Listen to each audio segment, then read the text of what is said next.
আসসালামু আলাইকুম রহমতুল্লাহ। এসব বেহায়াদের কারণে দেশটা শান্তিতে চলতে পারবে বলে মনে হয় না।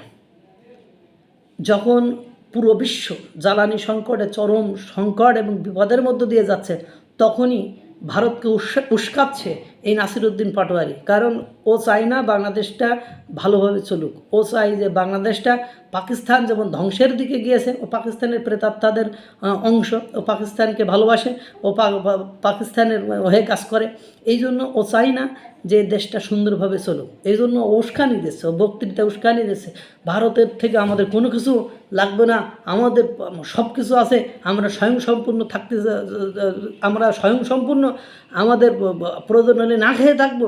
কিন্তু ভারত ও মনে করে কি যে ওসমান হাদি মারা গেছে, ওসমান হাদির মতো আমিও এরকম মারাজি শহীদ হয়ে যাবো, আমার জন্য এরকম লোকে ক্রন্দন করবে, এরকম জানা যায় লোক হবে, এইসব চিন্তা ভাবনা করে। ও আমার জন্য একটা গজল বানাবে।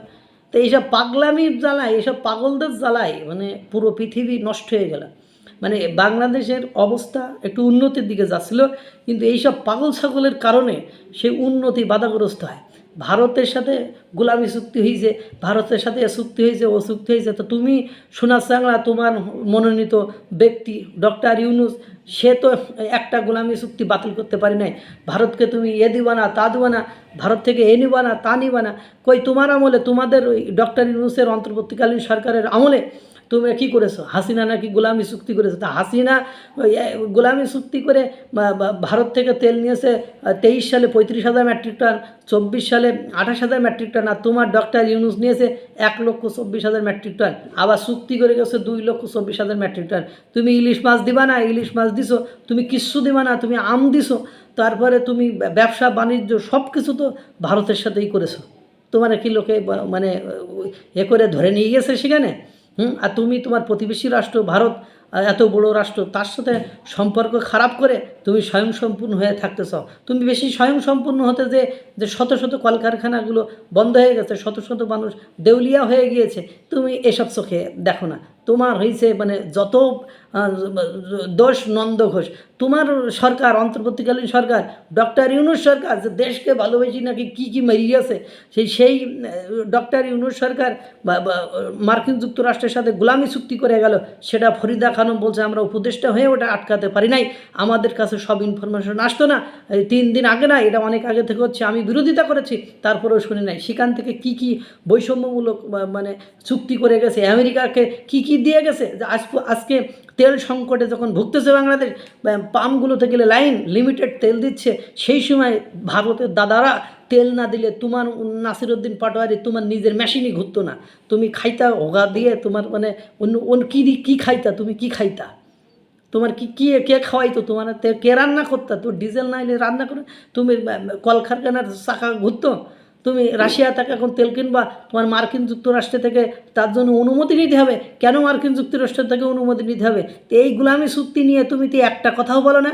তোমার যত চুলকানি, ঘাউজানি সব হলো ভারতকে নিয়ে। সমস্যা কি আমরা বুঝি না? সমস্যা হলো তুমি মনে করতে ওসমান হাদি যেমন ভারতের আধিপত্যবাদ নিয়ে, কিন্তু কোন জায়গায় আধিপত্যবাদ, কোন জায়গায় কী আধিপত্যবাদ দেখাইছে সেটা তো কোনো দিন বলতে পারো না। তোমার এই ভারত, মার্কিন যুক্তরাষ্ট্র এখন পুরো দস্তুর আধিপত্যবাদ দেখাচ্ছে, তুমি তো এটা নিয়ে একটা কথা বলো না। তোমাদের এসব দালালি আমরা বুঝি না। তুমি হলো পাকিস্তানের একটা স্বীকৃত দালাল। কারণ পাকিস্তান আমেরিকার তাবেদারি করে, আমেরিকার গোলামি করে, আমেরিকার দাসত্ব করে। তুমি হলো সেই পাকিস্তানের দাসত্ব করো, গোলামি করো, সেই আমেরিকার সেই হাত ধরেছো। আর কথায় আছে, যার শত্রু যার বন্ধু আমেরিকা, তার আর কখনো শত্রুর অভাব হয় না। তুমি বড় বড় কথা বলো। ভারত তোমার মানে সমস্যা করছে? ভারত তোমার কী সমস্যা করে? তোমার নানি দাদি তাদেরকে শেষ করে গিয়েছে পাকিস্তানের প্রেতাত্মারা।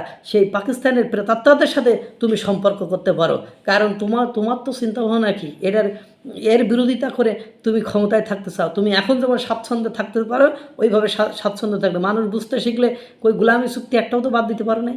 কেন পারো নাই? ভারতের সাথে এত গোলামি চুক্তি, এত কিছু ভারত থেকে নিবা না, এখন ভারত থেকে নিচ্ছ কেন? লজ্জা শরম নেই? ভারতের কাছে অনুরোধ জানাইছো কেন প্রত্যেক দিন যাতে 15,000 মেট্রিক টন করে মানে তেল প্রোভাইড করে?